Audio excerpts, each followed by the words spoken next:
one side believes that the corporate state is benevolent, and the other side believes that a social state is benevolent. And you're going to have people say, oh, you said social state, socialism, communism. Nope, that's not what I'm talking about. Whenever one talks about a social state, one talks about humanity coming first. And what do we mean by humanity coming first? We decide how we want to build our society. We want people to only work 30 hours a week, let's say. We want people to be able to take 3 weeks of vacation every year. We want people to be able to go to the doctor without having to come up with a whole bunch of pay, etc. We want people to know that their kids, if they want to go to work, has a place to stay, and if they and that would be subsidized. We want people to also know that if they want to start a company or whatever, their healthcare is not somehow tied to a company who makes them, in effect, an indentured servant, or at worst, a slave to a corporation. So we decide the things that we want first as humans, as a society. And after we decide what we want within a society, the corporations are built around that. And not only are the corporations then built around that, their policies are intended, their policies are then made to make sure that those realizations of what we call a society is actually realized.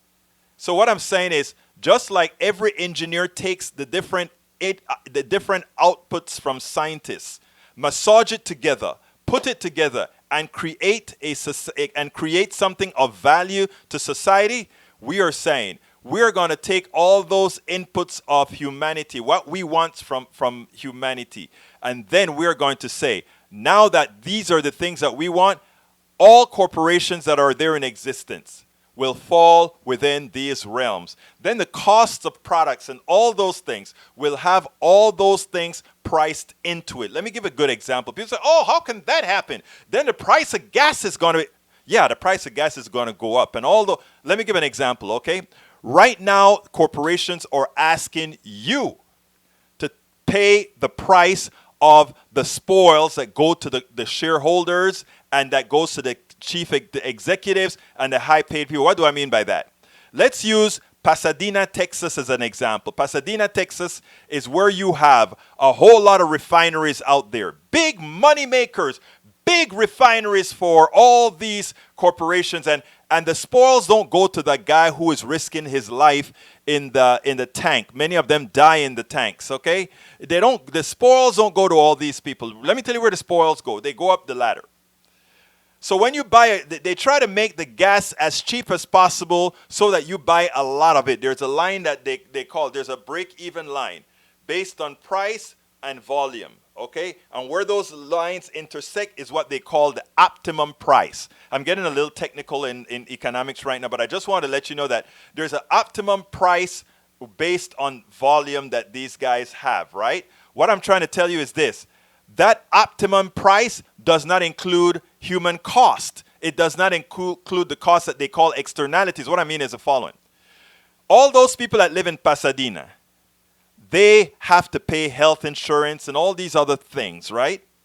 But their health insurance is probably higher and they have larger doctor bills and their kids have asthma and all these things because to produce gas at that particular price, they let go benzene into the air, into the ground. They let go MBTs into the water supply. All those things make you sicker.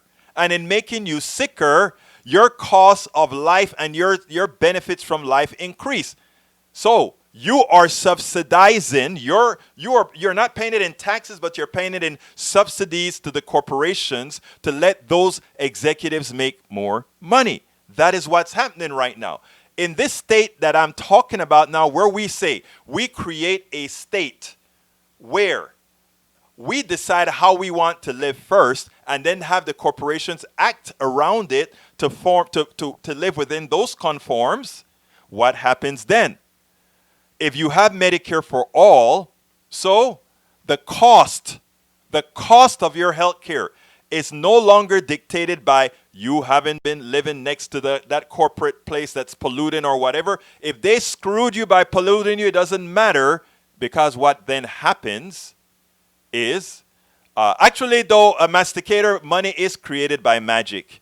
So in as much as you think that's a fairy tale, that is money, magic. But we'll talk about that on a different day when we talk economics. You see, that is the thing that people don't want you to know. They don't want you to know how things work. So they make you think that, oh, that is so silly. What he's saying is so silly. And they're basing what they're telling you on your own ignorance, right? Because you don't know.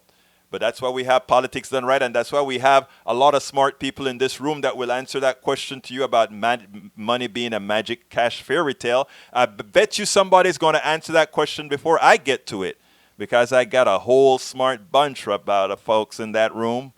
Anyhow, so that is what I'm saying when I talk about let's first create a society and what society is going to be, and then the corporations, the companies must live within that domain. And given that things like healthcare and all of that is no longer attached to corporations, it means even little mom and pop shops, can now exist because their employees are covered by health insurance. Their employees no longer have to say, I can't take care of my kids, so I can't come in and bake the bread this morning. If you have a company with 3 employees, that one employee that got sick or that one employee that doesn't have a place for their kids can suddenly cripple your business. In a society that cares about you, you don't have those problems anymore. Why don't you? Because again, that employee will never have to worry about childcare. Because as a society, we understand a functioning society that is efficient, those things make up a part about it.